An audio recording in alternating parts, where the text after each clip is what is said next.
Hey viewers, welcome back to Andy's Garage.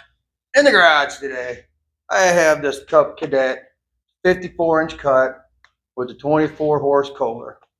Made a video the other day because the mower was bogging down whenever you would engage the PTO. Now, in that video, I showed you how to check to see on these twin cylinders if you have a bad coil by simply coming over here, taking the plug wire, pull it off. If she still runs, then you know that the coil on the opposing side is good. So you put your plug wire back on, you go to the other side, pull that plug wire. Now, if she dies, then you know then that on this side that this coil is bad. And another way you can check too is down here on your exhaust manifolds, get spray bottle, water, whatever, and spray the exhaust manifold. If one side steams up real quick and the other side doesn't, then that's another way of telling that you have an issue with that cylinder, and it's most likely going to be a coil.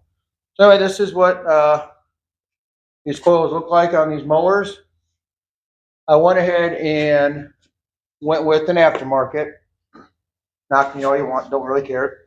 Because this mower is only into its third season, start of its third season, and it already has a bad coil.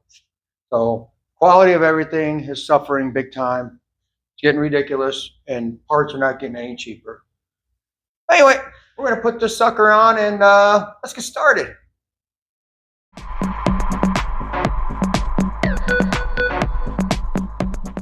Hey viewers, all right. I'm going to take this puppy apart. There's just a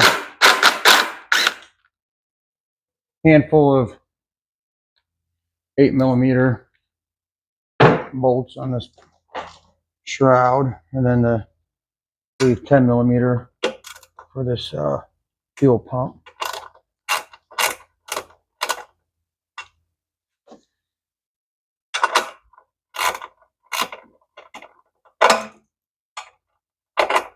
And 8mm wrench would probably fit better there on these back ones. Oh, there you go. Let's go ahead and take this air cleaner cover off. There's 1, 2, 3 here that need to come out.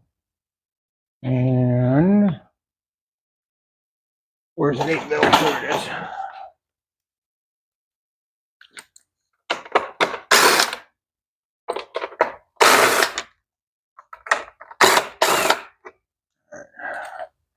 Goes over there.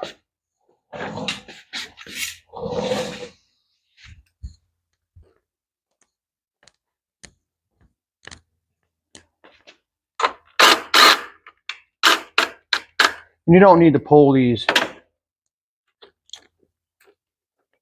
screws out, bolt screws, whatever you want to call them. You don't have to pull them out all the way, because this blower shroud, it's notched out, so you just gotta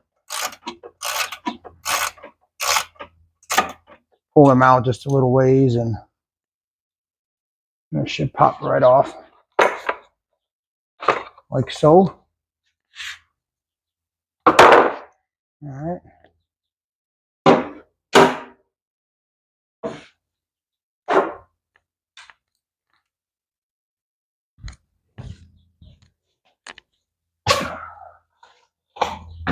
Okay. All right, I'm gonna bring you in a little bit, zoom in, show you exactly what's going on over here. All right, viewers. I'm gonna pull this kill wire off. These are just a couple of 8mm head bolts, just like the ones on the side here. Pull this plug wire off. Alright, there's the old one. And what you want to do is you want to clean these mounting surfaces up just a little bit. These ones aren't too bad. Yeah, you want to make as good a contact as possible. Let me compare these two here. They look pretty much similar. The new one looks like it's a little beefier though. And the wire's just a smidge longer. That's all right. Just set that in place and we'll get these screws started. Bolts, whatever you want to call them.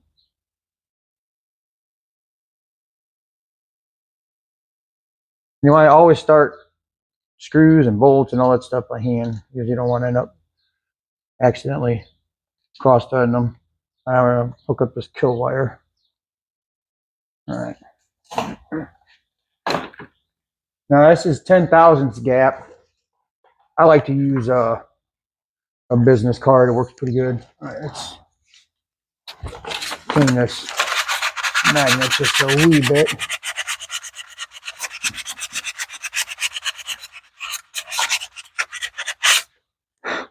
It does not matter if it has rust on it or not.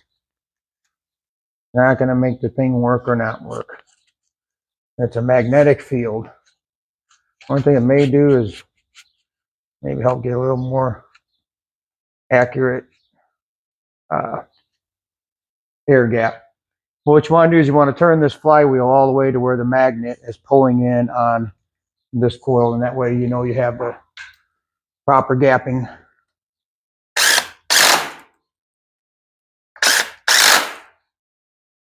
Don't know what the specs are, don't really care. It's aluminum, use your head. Get that plug wire plugged in down there. Turn the flywheel to get your business card or your feeler gauge, whatever it is you're going to use. Okay, that's on there. Got kill wire on there. Plug wire is plugged in down here. So let's go ahead and throw this shroud back on. I guess now would be a good time to test fire it. Back the camera up a little bit. This now would be a good time to, I was saying, a good time to test fire, but I already know that coil is the problem. As I said earlier in the video, that's what I diagnosed it as.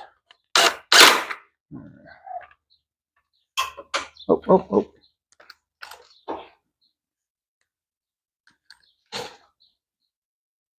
Now I've got it on the battery charger now.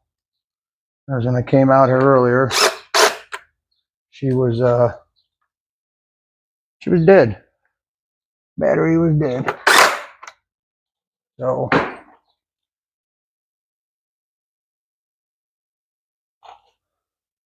again, I don't know what the torque spec is on any of these things. Just use your head. I mean, especially on these, and you're putting screws in the plastic. Doesn't take much to tighten these things down at all. Get these ones on the back side here.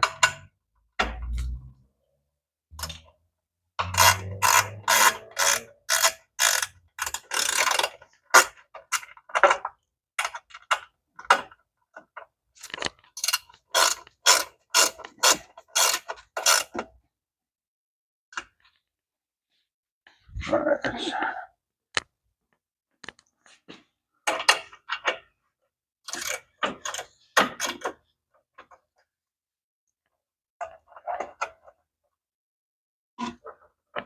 This one here, gotta bring out just a little bit more because it has a bracket on it for this cable here, for this throttle cable.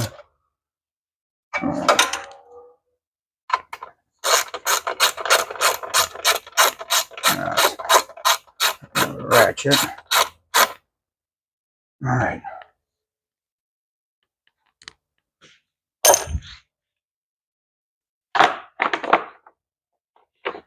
Put that back on.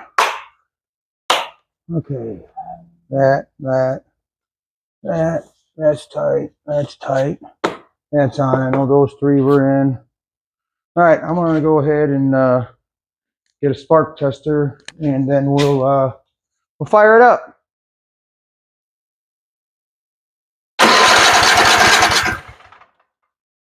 As you can see, we've got spark now.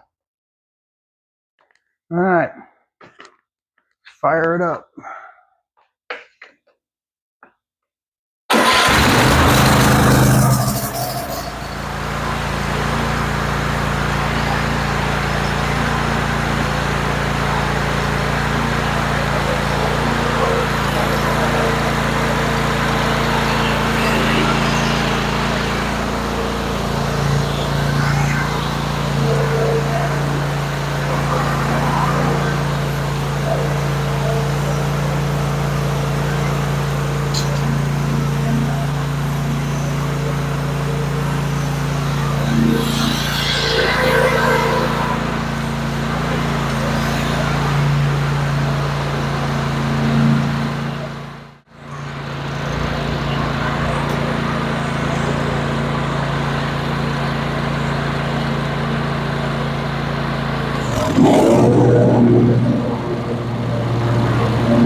Well, there you have it, folks.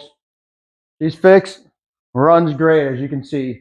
Like I said, it came in because it ran fine at idle, but as soon as you pull the PTO to engage the deck, she'd bog down really bad. So this is an easy repair. I mean, it really, truly is. It's not hard at all. Believe me, if I can do it, I know you can do it. Anyway, I'm going to end this video. I do hope that this video was helpful for someone. And if it was, like, subscribe, and as always, thanks for watching.